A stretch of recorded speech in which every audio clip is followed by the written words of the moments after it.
কিছু মুখরোচক খেতে মন চাইছে আর কি বানাবেন ভাবছেন? এইভাবে আটা ময়দা সুজি ছাড়াই এই মজার নাস্তাটা বানিয়ে দেখুন, খেতে খুবই ভালো লাগবে। তাহলে চলুন আজকের রেসিপিটাও পুরোটা দেখার অনুরোধ রইল। তার জন্য দেখুন এখানে একটা বাটিতে নিয়ে নিচ্ছি বেশ কিছুটা জল। ওই জলের মধ্যে দিয়ে দিচ্ছি হাফ চামচ মতো লবণ, 1 চামচ মতো মৌরি, 1 চামচ মতো গ্রেট করে রাখা আদা, দিয়ে দিচ্ছি 2টো কাঁচা লঙ্কা কুচি, আর ওরই সাথে দিয়ে দিচ্ছি 1 চামচ মতো চিলি ফ্লেক্স। আপনারা ঝালটা অবশ্যই এখানে বুঝে ব্যবহার করবেন। দিয়ে দিচ্ছি হাফ চামচের থেকে একটু কম জিরে গুঁড়ো, ধনে গুঁড়ো আর চাট মশলা। এবার এই সব কিছুকে একসাথে একটু ভালোভাবে মিশিয়ে নিচ্ছি। এবার এর মধ্যে দিয়ে দিচ্ছি গ্রেট করে রাখা আলু। একটা আলুকে গ্রেট করে রেখেছিলাম, দিয়ে দিলাম। আর দিয়ে দিচ্ছি অল্প একটু গ্রেট করে রাখা গাজর। এখানে আমি আলু আর গাজর দিচ্ছি, আপনারা যে কোনো সবজি অ্যাড করে দিতে পারেন। এবার এই আলু আর গাজরটা দিয়েও খুব ভালো করে এই মশলাগুলোর সাথে প্রথমে মিশিয়ে নিচ্ছি। এবার এর মধ্যে দিয়ে দিচ্ছি 1 বাটি মতো চালের গুঁড়ো। চালের গুঁড়োর পরিবর্তে আপনারা সুজিটাও ব্যবহার করতে পারেন। ওই বাটিতে দিয়ে দিলাম হাফ বাটি মতো বেসন। এবার এই চালের গুঁড়ো আর বেসন একসাথে একটু ভালোভাবে মিশিয়ে নেব। এখন এটা মেশানোর পর কিন্তু অনেকটাই শক্ত মনে হবে, তারপরে একটু একটু জল দিয়ে একদম মিডিয়াম ঘনত্বের একটা ব্যাটার তৈরি করে নিতে হবে। প্রথমেই কিন্তু খুব বেশি জল দেওয়ার প্রয়োজন নেই। প্রথমে মেখে দেখে নিয়েছি, দেখুন এটা এখন অনেকটাই মোটা আছে, তাই এটাকে জল দিয়ে একটু পাতলা করে নিচ্ছি। এই দেখুন বন্ধুরা, একদম মিডিয়াম ঘনত্বের একটা ব্যাটার তৈরি করে নিয়েছি। ঠিক এইভাবেই করে নিতে হবে।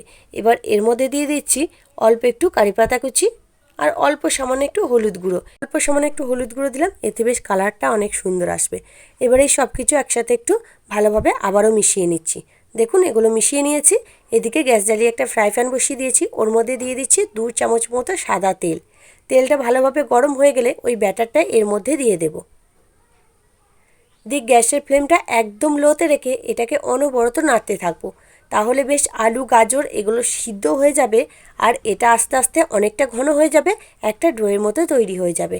এইভাবেই কিন্তু করে নিতে হবে বন্ধুরা। তার জন্যই এই আলু আর গাজরটা সিদ্ধ হওয়ার জন্যই কিন্তু আমি এই ব্যাটারটাকে একটু পাতলা করে নিয়েছি।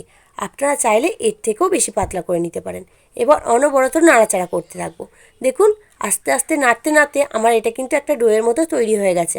আলু গাজর সব কিছু বেশ ভালোভাবে সিদ্ধ হয়ে গেছে। আর এর থেকে এই ডোটাকে বেশি কিন্তু শক্ত করার প্রয়োজন নেই, কারণ ঠান্ডা হয়ে যাওয়ার পর অনেকটাই শক্ত হয়ে যাবে। এই ডোটা কিন্তু আমার একদম পারফেক্টভাবে তৈরি হয়ে গেছে। এটাকে নামিয়ে নিচ্ছি, তারপর একটু ঠান্ডা করে নিচ্ছি।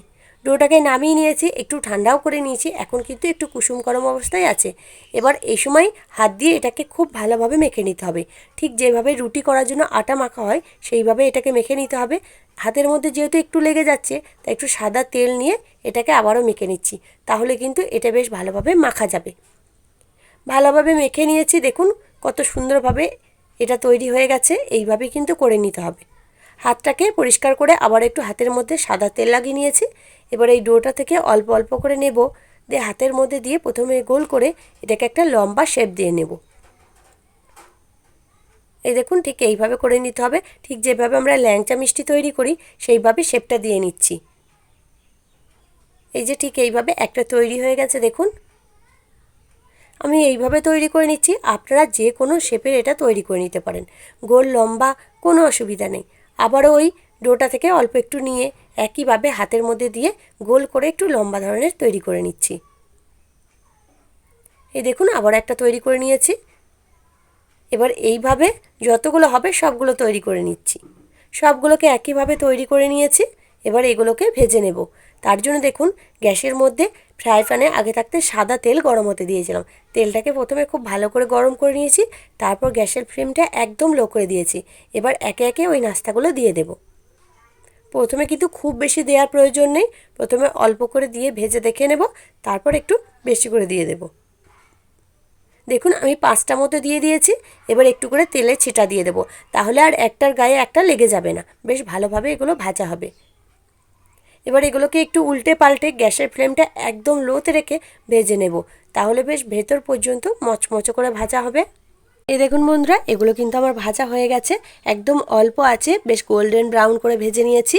এবার এর থেকে আর বেশি কালার করে ভাজার প্রয়োজন নেই, এইভাবে একটু কালার করে ভেজে নিলেই হবে। এবার এগুলোকে সব তুলে নিচ্ছি। দেখুন কত সুন্দর তৈরি হয়ে গেছে। এবার এগুলোকে তুলে নিচ্ছি। আবারও ওই তেলটার মধ্যে বাকি যেগুলো আছে সবগুলো একে একে দিয়ে দিচ্ছি। এবার আমি একটু বেশি করে দিয়েই ভেজে নিচ্ছি। আর বন্ধুরা এটা কিন্তু অবশ্যই গ্যাসের ফ্লেমটা একদম লোতে রেখে করতে হবে, না হলে কিন্তু ভেতরটা কাঁচা থেকে যাবে। ওইগুলোকেও একইভাবে ভেজে নিয়েছি। দেখুন এগুলো কত সুন্দরভাবে ভাজা হয়ে গেছে। এবার এগুলোকেও সব তুলে নিচ্ছি। তৈরি হয়ে গেল আমার চালের গুঁড়োর মচমচে নাস্তা। বন্ধুরা একবার হলেও কিন্তু এটা বানিয়ে দেখতে পারেন, পরিবারের সকলেই কিন্তু খুবই পছন্দ করবে। আর এটা বানানোটা একদম সহজ, আর খেতে সত্যিই একদম অন্যরকম। এটা একবার বানিয়ে দেখবেন, আপনারা বাজার থেকে কেনা চপ সিঙ্গারা খাওয়া ভুলে যাবেন। খুবই সুন্দর হয়, ওপরটা একদম মচমচে আর ভেতরটা নরম, খুবই ভালো লাগবে খেতে। তাহলে বন্ধুরা আজকে আমার এই রেসিপিটা আপনাদের কাছে কেমন লাগলো সেটা কিন্তু অবশ্যই কমেন্টের মাধ্যমে জানিয়ে দেবেন। দেখে যদি একটু ভালো লেগে থাকে লাইক দিতে ভুলবেন না। চ্যানেলটিকে যদি এখনও সাবস্ক্রাইব করা না থাকে চ্যানেলটিকে সাবস্ক্রাইব করে নিয়ে অনুরোধ রইল। তার সাথে পাশে থাকা বেল আইকনে প্রেস করে দেবেন। আমি যখনই কোনো ভিডিও দেব তার নোটিফিকেশন সবার আগে আপনার কাছে পৌঁছে যাবে। তাহলে আজকের মতো এখানেই, আবারও ফিরে আসছি অন্য কোনো দিন অন্য একটা রেসিপি নিয়ে। ততক্ষণ আপনারা ভালো থাকবেন, সুস্থ থাকবেন। ধন্যবাদ।